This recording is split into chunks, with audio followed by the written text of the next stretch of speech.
Shri PN చారి గారు ఈ కార్యక్రమానికి సారథ్యం వహిస్తున్న సత్యనారాయణ గారు, మధు గారు, అజయ్ బాబు గారు, కోటిరెడ్డి గారు, వెంకటరెడ్డి గారు, ఇంకా మిగతా సభ్యులు. మొన్న విజయవాడకి వెళ్ళాను. విజయవాడ బిల్డింగ్లో వెళ్తే బయట కూర్చొని కనపడ్డారు ఏజెంట్స్. నేను అడిగాను ఏంటి సమస్య అంటే, నేను మొదట ఏజెంట్స్ అనుకోలేదు, వాళ్ళు ఏదైనా క్లెయిమ్స్ ఆ బ్రాంచ్ ఆఫీస్ నుంచి తీసుకురావడానికి పాలసీ హోల్డర్స్ ఏమో అనుకున్నాను. తర్వాత నాకు చెప్పడం ఏంటంటే వీళ్ళంతా కూడా ఏజెంట్స్. ఆ తర్వాత కూర్చొని చర్చించడం జరిగింది. ఐ థింక్ అక్కడ రామచంద్రరావు గారని ఆయన సారథ్యం వహిస్తున్నారు, ఆయనతో కూడా మాట్లాడడం జరిగింది. సాధారణంగా ఎప్పుడు కూడా మన కుటుంబం ఏదైతే ఉంటుందో మన బంధువులు మాత్రమే అనుకుంటారు. కానీ భారతదేశంలో మన కుటుంబ సభ్యులు కాకుండా ఇంకొకరు కుటుంబ సభ్యులుగా ఉన్నారంటే వాళ్ళు కేవలం ఎల్ఐసి ఏజెంట్స్ మాత్రమే. అంటే మన కుటుంబంలో ఒక సభ్యులుగా వాళ్ళు తయారవుతారనమాట. ఎందుకంటే నా సర్వీస్ జీవితంలో కానీ అనేక మంది ఎల్ఐసి ఏజెంట్స్ నాకు బాగా మిత్రులు. ముఖ్యంగా మీ అందరికీ తెలిసిన తేర్కర్ గారు అని ఉంటారు మా లాతూర్లో. లాతూర్లో తేర్కర్ గారు అని కూడా ఆయన బాగా మిత్రులు నాకు. ఆయన ఎల్ఐసి గురించి అనేక విషయాలు నాకు చెప్తూ ఉండేవాళ్ళు. కాబట్టి ఈ విధంగా మనం చేసుకుంటూ పోతుంటే మరి ఎల్ఐసి ఏజెంట్స్ ఎందుకు ఈరోజు ఈ విధంగా కూర్చున్నారు? Why LIC agents are sitting in धरना? ये लोग क्यों यहाँ बैठे हैं, ये सब के बारे में अपन सोचने की बहुत जरूरी है. हाँ हाँ, नमस्ते नमस्ते.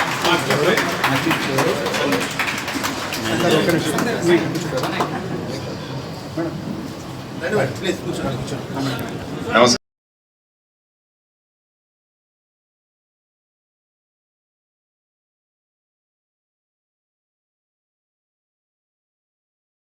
ఉంది. ఎందుకంటే ఎప్పుడైతే మన డిమాండ్స్ జెన్యూన్ గా ఉంటారో అందరూ మనతో పాటు ఉంటారు. అది మనం నేర్చుకోవాల్సిన ప్రధానమైన అంశం.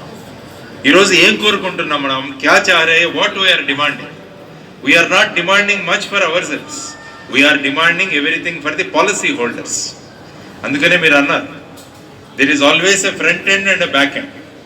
LIC is the front end and the back end is the agents. Without back end there is no front end. Just TV screen పెడితే దాని వెనకాల మెషినరీ లేకుంటే టీవీ పనిచేయదు. అదేవిధంగా ఎల్ఐసి యాజ్ అన్ ఆర్గనైజేషన్ ఉందంటే దాని వెనకాల ఆయువు పట్టేవారంటే ఏజెంట్స్. కాబట్టి అటువంటి మీరు ఏం కోరుతున్నారు? మీరు వాళ్ళకి పాలసీ హోల్డర్స్కి బోనస్ ఎక్కువ ఇవ్వండి అని అడుగుతున్నారు. పాలసీ హోల్డర్స్కి ज़्यादा बोनस दे दो, क्योंकि जो भी आदमी प्रीमियम भरता है उनका ये इच्छा रहता है कि जब पॉलिसी मैच्योर हो जाता है उस समय जो प्रीमियम के साथ में मुझे ज़्यादा बोनस मिले, ताकि वो रकम मैं मेरे फैमिली के लिए इस्तेमाल कर सकता हूँ. उसके लिए मैं I can use it for my family. So you are asking give more bonus to the policy holders. It's a very very genuine demand. Then rate of interest on loans. ఎందుకంటే ఎల్ఐసి పాలసీ తీసుకొని నేను దాని మీద loan raise చేసుకోవచ్చు, కానీ ఆ loan interest rate ఎక్కువ ఉంటే నాకు అది కుదరదు. కాబట్టి what you are asking that interest rate should be lowered. This is also again for the policy holders. Then you are asking for efficient services. You are asking good governance for the policy holders. Then you are asking, there are lot of policies which have lapsed. 5 సంవత్సరాలు policy lapse అయినవి చాలా కేసుల్లో ఉన్నాయి. కాబట్టి వాటిని revive చేయమని అడుగుతాను. ఇప్పుడు ఫర్ ఎగ్జాంపుల్ నా కేసులో నేను మధ్యలో ఈ ట్రాన్స్ఫర్స్, వాలంటరీ రిటైర్మెంట్ తర్వాత నా పాలసీ ల్యాప్ ఇదైపోయింది, మధ్యలో గ్యాప్ పడింది 1 year. దాన్ని మళ్ళా రివైవ్ చేయడానికి మెడికల్ ఇవన్నీ చేసి పంపించాల్సి వచ్చింది. అల్టిమేట్గా ఏంటి, అది నా బెనిఫిట్.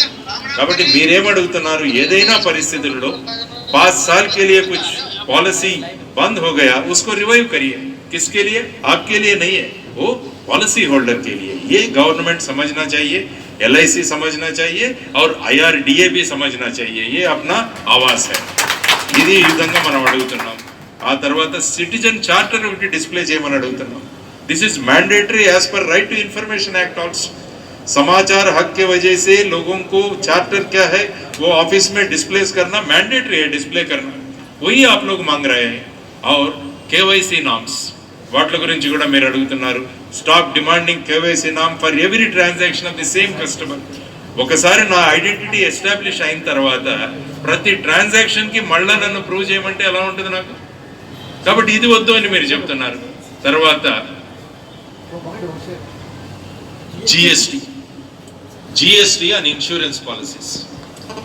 పరాటాకి 18% జిఎస్టీ, రోటీకి 5% జిఎస్టీ. ఇది మన దేశంలో నడుస్తుంది. నేను పరాటా కొనుక్కోవాలంటే 18% జిఎస్టీ కట్టాలట, సాధారణంగా పుల్కా తినాలంటే 5% జిఎస్టీ కట్టాలంట. కాబట్టి ఇలాంటి పరిస్థితుల్లో మీరేమడుగుతున్నారు? జిఎస్టీ తీసేయండి అని అడుగుతున్నారు, తగ్గించండి అడుగుతున్నారు. ఎవరి కోసం? కస్టమర్స్ కోసం అడుగుతున్నారు. ఇది మనం గమనించాల్సిన ప్రధానమైన అంశం. కాబట్టి ఇన్ని విషయాలు మీరు అడుగుతూ, ఇది పాలసీ హోల్డర్స్ కోసం మేము చేస్తున్న ధర్నా అని ఇది ప్రజల్లో కొద్దిగా వెళ్లాల్సిన అవసరం చాలా ఉంది. సాధారణంగా ఏమనుకుంటారంటే చాలా మంది, జబ్ కోయి ధర్నా మే बैठता है लोग ऐसे समझते कि ये लोग अपने लिए वो लोग धरना कर रहे हैं, बट पब्लिक को ये समझना चाहिए कि ये धरना जो है ये एजेंट्स के लिए नहीं है बल्कि पॉलिसी होल्डर्स के लिए बोल के उनको मालूम होना चाहिए. इसके लिए आपका जो मैसेज है और आपका जो डिमांड्स है वो पब्लिक तक पहुंचाना बहुत जरूरी है. ప్రజల దగ్గర మన పాలసీ హోల్డర్స్ దగ్గరగా వెళ్ళడం చాలా ముఖ్యం. ప్రస్తుతం గవర్నమెంట్ ఏమంటుందంటే, government has no business to do business అన్నది. ఎవరో ఇంగ్లీష్ బాగా వచ్చిన వాళ్ళు ఇట్లాంటి కొటేషన్స్ ఇస్తూ ఉంటారు. Government has no business to do business. Bharatadesam welfare state. మనం ఎప్పుడైతే భారతదేశానికి స్వాతంత్రం వచ్చిందో ఇది ప్రజలందరికీ మేలు కోరే ప్రభుత్వం అని చెప్పేసి మనం మొదలుపెట్టాం. వెల్ఫేర్ స్టేట్ అంటే ఏంటి? మాకు లాభాలు ముఖ్యం కాదు, ప్రజలు ఆనందంగా ఉండడం ముఖ్యం అన్నది వెల్ఫేర్ స్టేట్ యొక్క ప్రధానమైన కోరిక. కానీ ఇప్పుడు వచ్చి government has no business to do business అని అనేక వాటిని ప్రైవేటైజ్ చేయడం మొదలుపెట్టారు. ఈరోజు సుప్రీంకోర్టు ఆర్డర్ నిన్న ఒకటి చూడాలి. ముంద్రా పోర్ట్, గుజరాత్లో ముంద్రా అని ఒక పోర్ట్ ఉన్నది, సీ పోర్ట్. అది అదానీ వాళ్ళు తీసేసుకున్నారు. ఆ పోర్ట్లో మన వేర్ హౌసింగ్ కార్పొరేషన్ వాళ్ళకి ఒక గోడౌన్ ఉంది. ఆ గోడౌన్ కూడా వాళ్ళకే ఇచ్చేయాలని చెప్పేసి గుజరాత్ హైకోర్టు తీర్పిస్తే నిన్న సుప్రీంకోర్టు తప్పు పట్టింది. మళ్ళా ఆ గోడౌను వేర్ హౌసింగ్ కార్పొరేషన్కే వెళ్ళాలి అని చెప్పేసి వాళ్ళు తీర్పు ఇవ్వడం జరిగిందంటే దేశంలో పరిస్థితులు ఎలా ఉన్నాయంటే, కేవలం ఒకరిద్దరు వ్యక్తులు గనక ధనికులుగా మారిపోతే భారతదేశం అంతా కూడా ధనికులుగా మారిపోయే ఒక విధమైన భావనను దేశంలో తీసుకురావడానికి ప్రయత్నాలు జరుగుతున్నాయి. దీన్ని మనం గమనించాలి. కాబట్టి సర్వసాధారణ వ్యక్తి ఎప్పుడైతే వాళ్ళ పర్ క్యాపిటా ఇన్కమ్ పెరుగుతుందో అప్పుడు భారతదేశం ధనిక దేశం అవుతుంది, అప్పుడు భారతదేశం అభివృద్ధి చెందిన దేశం అవుతుంది. ఇద్దరు ముగ్గురు వ్యక్తులు అభివృద్ధి చెందితే దేశం అభివృద్ధి చెందదు. సర్వసాధారణ వ్యక్తి, గుడిసెలో ఉండే వ్యక్తి, రోడ్డు మీద బతుకుతున్న వ్యక్తి ఎప్పుడైతే ధనవంతుడవుతాడో అప్పుడు భారతదేశం ధనవంతం అవుతుంది, ధనిక దేశం అవుతుంది. అదే మనం గమనించాలి. కాబట్టి మీ ప్రయత్నాలు ఏంటి? అటువంటి వ్యక్తుల్ని ధనికులుగా చేయడం మీ ప్రయత్నాలు అవుతుంటే ఇద్దరు ముగ్గురు వ్యక్తుల్ని మాత్రమే ధనికులుగా చేయాల్సిన ప్రయత్నాలు ఇంకొక చోట జరుగుతున్నాయి. కాబట్టి దీన్ని మనం ఖండించాలి. కాబట్టి ఈ విధంగా మీరు ఏ విధంగా కోరికలు కోరుతున్నారు, आपका जो डिमांड्स है बिल्कुल जेन्युइन है. डेफिनेटली आप लोग जीत जाएंगे, ये मेरा कहना है. मैं जो भी बोलता हूँ वो होता है. मैं जो भी बोलता हूँ वो होता है. Whatever I say it happens. Kabatti whatever are your demands, they are going to be fulfilled. That is what is my, because behind you there is a great man by name Mr. Chari who is there without any selfishness. తన కోసం కాకుండా మనం ప్రజల కోసం చేయాలని ఎప్పుడైతే మన భావనలు చక్కగా ఉంటాయో ప్రకృతి కూడా మనకు సహకరిస్తుంది అని ఒక నానుడి ఉంది మన దగ్గర. ఎప్పుడైతే మనం మన గుండె అంతరంగాల నుంచి మనం ఖచ్చితంగా కోరుకుంటామో ప్రకృతి కూడా మనతో సహకరిస్తుంది. కాబట్టి మీరందరూ కూడా మీకోసం కాదు, మన పాలసీ హోల్డర్స్ కోసం, ఎల్ఐసి యొక్క ఆరోగ్యాన్ని కోసం మీరంతా చేస్తున్నారన్న సంకల్పం మీలో ఉండడం వల్ల ప్రజలు, ప్రకృతి అందరూ కూడా మీతో పాటు ఉంటారు. ఇందులో ఏ విధమైన డౌట్ లేదు. కాబట్టి 43 రోజుల నుంచి జరుగుతున్న ఈ ధర్నాలు ఖచ్చితంగా ఐఆర్డీఏ వాళ్ళు పిలిపించాలి, చర్చలు జరగాలి. చారి గారు ఇప్పుడే అన్నారు, ఆ విధంగా చర్చలు కూడా జరుగుతున్నాయి. భయపెడుతుంటారు మామూలుగా, ఎవరైనా ముందుకెళ్తుంటే భయపెడుతుంటారు. నాకు కూడా సిబిఐలో పనిచేసినప్పుడు రోజు రెడ్డింగ్తో లెటర్స్ వచ్చాయి, నిన్ను చంపేస్తాం, మీ ఫ్యామిలీని చంపేస్తాం. ఓకే, చూసి చదువుకొని ఇంటెలిజెన్స్ వాళ్ళకి పంపించేసేవాడిని లెటర్స్, చూసుకోండి మీరు ఎవరో నన్ను చంపేస్తారట. కాబట్టి భయపడాల్సిన అవసరం ఎప్పుడూ లేదు. భయపడాల్సిన అవసరం లేదు. మనం ఎప్పుడైతే కలిసికట్టుగా ఉన్నామో, మన ఇంటెన్షన్స్ క్లియర్గా ఉంటామో, దేనికి భయపడాల్సిన అవసరం లేదు. స్వార్థంతో ఏదైనా చేస్తుంటే భయపడాలి. నిస్వార్థంగా చేస్తున్నప్పుడు మనం దేనికి భయపడాల్సిన అవసరం లేదు. కాబట్టి you go head with your demands, there is no problem. అందువల్ల దీన్ని ఎలా ముందుకు తీసుకువెళ్ళాలని కూడా చారీ గారు అన్నారు. ఇప్పుడు మెడిక్లెయిమ్ పాలసీ తీసుకున్నప్పుడు నాకు ఎలా ఉంటుందంటే, కార్డు తీసుకుని నేను హాస్పిటల్కి వెళ్ళగానే నాకు ట్రీట్మెంట్ అందాలి అని నేను అనుకుంటా.